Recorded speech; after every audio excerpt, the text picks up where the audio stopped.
Well, actually, I'm quite preoccupied with the idea of women finding freedom and women finding themselves. And I myself feel, as a woman, I don't feel fully free, and I'm always feeling like there's something inside of me which keeps holding me back.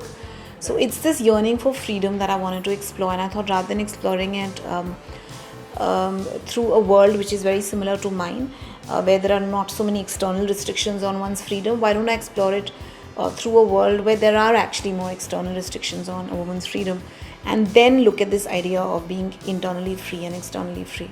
So it just sort of emerged like that. Okay, on what ground is Zero Dawn stuck as the film, Well, I don't know. I mean, I guess with the Konkuna and Ratna, they were the first people I thought of for those parts, and I just, sent them the script, and it was really quite a simple process.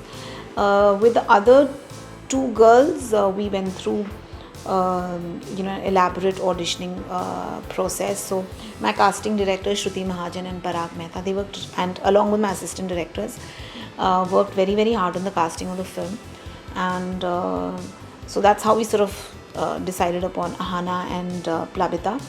And all the male cast and all the other cast, I mean, really I would give all the credit to my casting directors, because I did not have even one idea for casting vis-a-vis anyone apart from Konkana and Ratna. So all the others were like options that they sort of brought, and we tested people and all of that. Yeah. Do you think there'll be a comparison, though even with the film called Pink, which released, it also talk about women and their power, Do you think there'll be a comparison with your film with Pink? Well, Pink told a wonderful story, and I'll be very proud. It will be a very proud comparison with the film. But I think the two films are very, very different. I know because such few films in India are made about women, that the few films that are made, they always get clubbed together and we're like, oh, this film is like that. But I think they're very, very different films. I really loved Pink. So I did feel that eventually it was about, Mr. Bachchan's character sort of saving the women kind of a thing. So I think it had a different sort of connotation. Lipstik and My Burkha is also much more independent film like that.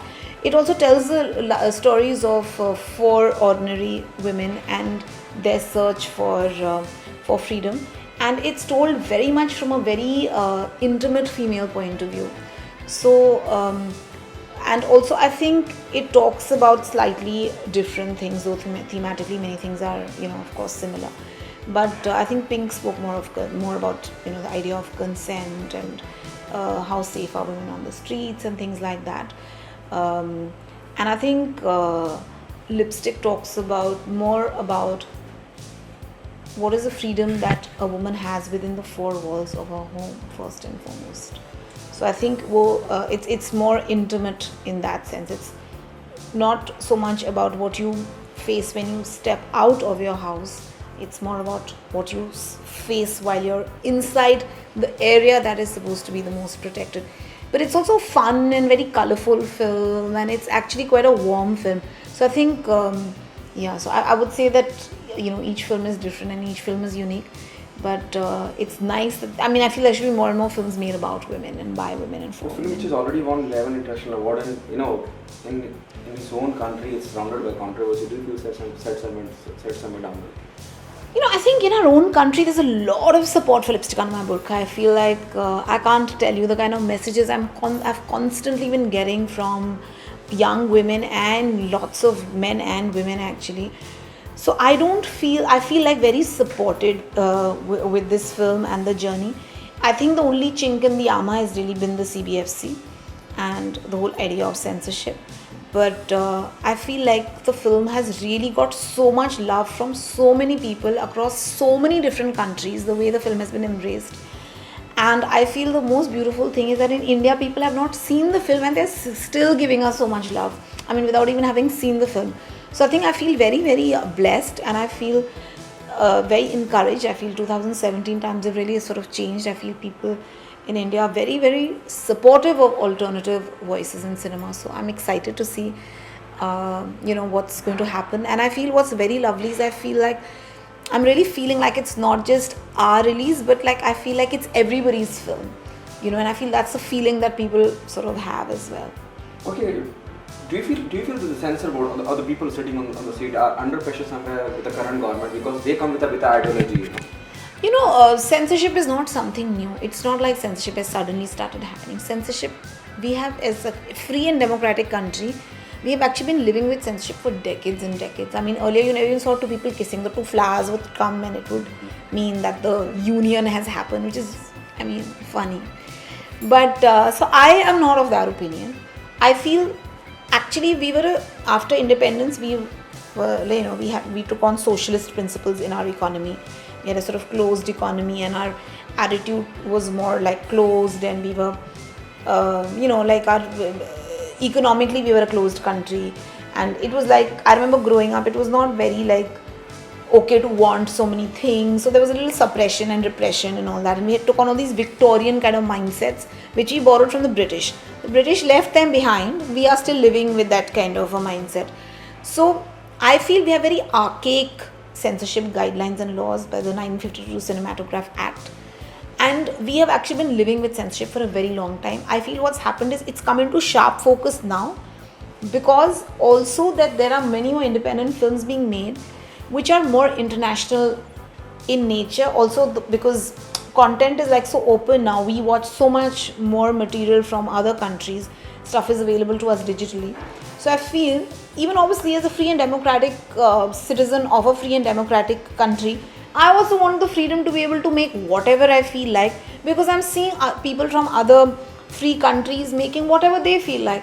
So that has also created a situation where now I feel many more things are being expressed in cinema, and this perhaps was bound to be like, it's like now I feel it's like we are reaching a crisis point, that as a free and democratic country, do we want censorship or do we not want it? So I feel it's not something new. It was always there, but now I feel we have to decide as citizens of India in 2017 whether we want to claim our freedom and live in a free and democratic country, or do we want to live with this moral guardianship? So I don't feel it's anything new. I think it's come into sharp focus now, and I really think time's up on this censorship. We need to bid censorship a proper and clear goodbye and get into a process which is much more matter of fact in terms of certification. Yeah, that's what I would like to say. Okay, there are so many, if I'll talk about a teaser or trailer, there are so many open scenes, there are so many things. Does somebody came across and said, the actor, I'm not comfortable doing this, or there'll be an awkward moment while picturizing it? No, I think the intent of the script is very clear. There's no titillation in the film. It's not exploitative. It's not voyeuristic. I think the intent of the film is very, very clear. It's not exploitative. It's not voyeuristic. It's not titillating. This is a film about the intimate lives of four women looking at their own lives and sharing their experiences with us. So in my head there was no confusion, because there's no nudity, there's not even a cleavage shot in the film. The eyes of how the women are being looked at is not for the purpose of male fulfillment or objectification or anything. So I think it was very clear, and I think the actors knew that from the word go. It was clear on paper, it was clear when they met me, it was clear. I think there was no confusion about that. Of course, it's difficult to do all kinds of scenes, not just intimate scenes. There are some other scenes in the film also which, were a challenge for all of us to sort of create the right moment. But I don't think there was any confusion in anyone's head, and these are all brave actors, and they are very free-minded, independent, thinking, sensible actors. So they knew what, it was very clear on paper what we were going to do and how, and we worked out how we were going to shoot it. We did a lot of preparatory work, a lot of rehearsals, reading, workshops. So I think that created a sense of trust, and whatever, issues were, we together arrived at how are we going to shoot those scenes. So all of that was very, very clear. So I think everyone, I feel people were very comfortable shooting whatever they had to.